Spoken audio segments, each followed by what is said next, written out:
Hello दोस्तों, कैसे हो आप सब। कभी सोचा है एक छोटा सा लड़का जो पुर्टो रिको का मायागुज शहर में पैदा हुआ दुनिया के सबसे बड़े सॉफ्टवेयर डील मेकर में से एक बन सकता है। यह है ऑरलैंडो ब्रावो की कहानी। पूरी पुर्टो रिको बॉर्न बिलियनियर जिन्होंने अपनी हार्ड वर्क और विजन से दुनिया को हैरान कर दिया। आइए इस प्रेरणादायक सफर का शुरुआत करते हैं। शुरुआत पुर्टो रिको और टेनिस का जुनून। ऑरलैंडो ब्रावो की जर्नी मायागुज पुर्टो रिको से शुरू होती है। बचपन में ही उनका टेनिस से प्यार हो गया था और जल्द ही फ्लोरिडा के प्रेस्टीजियस निक बोलिटिनो टेनिस एकेडमी में ट्रेनिंग लेने चले गए। वहां एंड्रे अगासी और जिम कोरियर जैसे चैंपियंस के साथ उन्होंने दिन रात मेहनत की। असली बात यह है कि उनकी टेनिस ट्रेनिंग ने ही उन्हें फ्लोरिडा ले गई। मायागुज से मियामी तक उनका पहला होम कमिंग शुरू हो गया। ब्राउन यूनिवर्सिटी में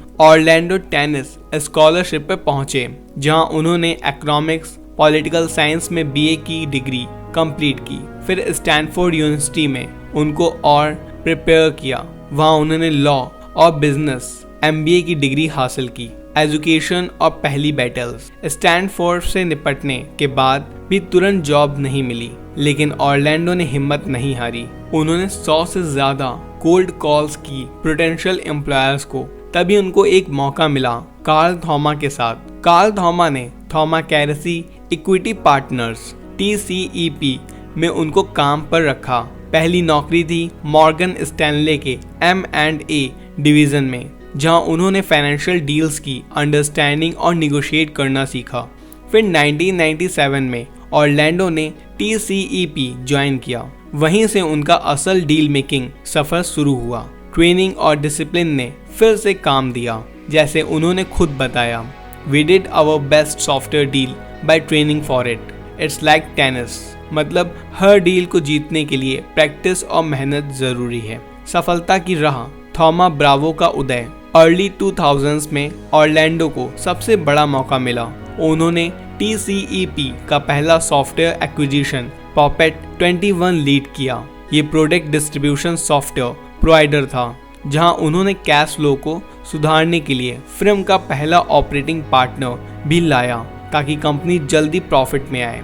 इस डील ने कमाल किया। 3 साल के अंदर पॉपेट 21 और 4.7 इंटू रिटर्न मिला। इस सक्सेस की वजह से ऑरलैंडो सिर्फ 30 साल की उम्र में पार्टनर बन गए। 2007 में उन्हें नाम को रेस्पेक्ट देते हुए फिल्म का नाम थॉमा कैरेसी ब्रावो रख दिया गया और 2008 में पूरा फोकस सॉफ्टवेयर डील्स पर शिफ्ट करते हुए नया company Thoma Bravo LLC establish हुई। आज थॉमा ब्रावो दुनिया की टॉप प्राइवेट इक्विटी फर्म्स में शामिल है। पिछले कुछ दशकों में उन्होंने 350 से ज्यादा एक्विजिशंस कंप्लीट किए, जिनका कंबाइंड एंटरप्राइज वैल्यू करीब $155 बिलियन है। इन पोर्टफोलियो कंपनीज का कंबाइंड एनुअल रेवेन्यू $21+ बिलियन है और 72,000 से ज्यादा लोगों को रोजगार देती है। उनका खेल स्ट्रेटजी पर बेस्ड है। स्ट्रॉन्ग फ्रेंचाइज चुनना और उन्हें ऑपरेटिंग बेस्ट प्रैक्टिसेस के साथ पॉलिश करना।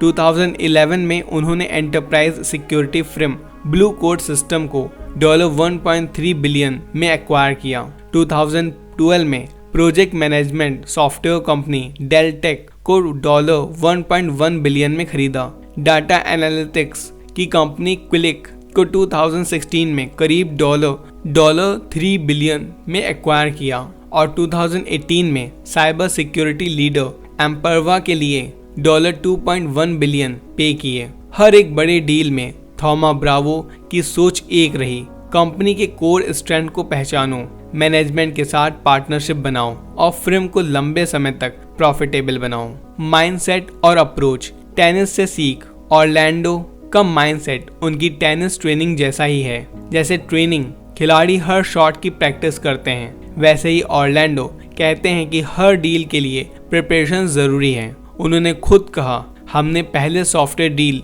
ट्रेनिंग की तरह किया। ये टेनिस जैसा है, मतलब जो सीखा है उसी डिसिप्लिन से आगे बढ़ना है। उसके हिसाब से रिस्क कैलकुलेट करना और सॉफ्ट लैंडिंग प्लान करना बहुत इंपॉर्टेंट है, ताकि कंपनी स्मूथली ग्रो करे। उनका फोकस हमेशा एम्प्लॉयज पर, कस्टमर पर होता है वो कहते हैं कि एंटरप्राइज को बढ़ाने के लिए सही एनवायरनमेंट बनाना चाहिए ताकि लोग अपना बेस्ट दे सकें। उनकी स्ट्रेटजी स्लो नहीं होती बल्कि लॉन्ग टर्म वैल्यू क्रिएट करता है। उनका एग्जाम्पल दिखाता है कि मेहनत, लगन और सही टीम के साथ कंसल्ट करके ही बड़ी डील्स जीती जाती हैं। दान और डेडिकेशन, दिल और देश के लिए। सफलता के बीच भी ऑरलैंडो अपने रूट्स नहीं भूले। उन्होंने ब्रावो फैमिली फाउंडेशन बनाकर अपनी कमाई को देश और समाज में वापस लगाया। पुर्टो रिको ने अपने एंटरप्रेन्योर्स को सपोर्ट देने के लिए उन्होंने फाउंडेशन में पिछले कुछ सालों में $100 मिलियन से ज्यादा इन्वेस्ट किया। हरिकेन मारिया के तुरंत बाद उन्होंने $10 मिलियन डोनेट किए ताकि जहां रिलीफ पहुंचना मुश्किल था वहां मदद पहुंच सके। ऑरलैंडो स्ट्रेंथ और स्टार्टअप्स को एम्पावर करने में विश्वास रखते हैं। उन्होंने प्रोग्राम में पुर्टो रिको के कई इनोवेटर्स को मेंटरशिप और सीड फंडिंग मिली। स्टैनफोर्ड यूनिवर्सिटी और ब्राउन यूनिवर्सिटी को भी ऑरलैंडो ने सपोर्ट किया। वो स्टैनफोर्ड लॉ स्कूल और ब्राउन के ट्रस्टी भी हैं। उनका मानना है कि जो उनको मौका मिला उसको आगे लोगों को देना चाहिए। इस तरह उनकी स्टोरी सिर्फ बिजनेस की नहीं, उनके दिल की भी कहानी है। सफलता से सीख, ऑरलैंडो की जिंदगी से प्रेरणा। ऑरलैंडो ब्रावो की कहानी सबको एक मैसेज देती है। अपने सपने को कभी छोटा मत समझो और मेहनत से कभी पीछा मत छोड़ो। छोटे पुर्टो रिको का शहर से आने वाला ये लड़का डिसिप्लिन और डेडिकेशन से दुनिया का सबसे बड़े टेक डील्स जीत गया। उनका जीवन दर्शाता है कि अगर विजन और परसिवरेंस हो तो कोई भी गोल पाना मुमकिन है। जैसे वो खुद मानते हैं आने वाली जनरेशन पिछली से बेहतर होगी, वैसे ही उनकी स्टोरी नए एंटरप्रेन्योर्स के लिए मिसाल है। तो दोस्तों, ये थी ऑरलैंडो ब्रावो की कहानी, एक इंस्पायरिंग सफर जो दिखाता है कि डेडिकेशन, डिसिप्लिन और मेहनत से हर बड़ा सपना सच हो सकता है। हम उम्मीद करते हैं कि उनका ये सफर आपको भी इंस्पायर करेगा अपने जीवन में आगे बढ़ने के लिए। ये कहानी पब्लिकली अवेलेबल सोर्सेज से आधारित है, जैसे ब्राउन यूनिवर्सिटी और फोर्ब्स जैसे रिपोर्ट्स। हर फैक्चुअल डिटेल के लिए नीचे डिस्क्रिप्शन में दी गई है ताकि आप ऑथेंटिसिटी वेरीफाई कर सकें।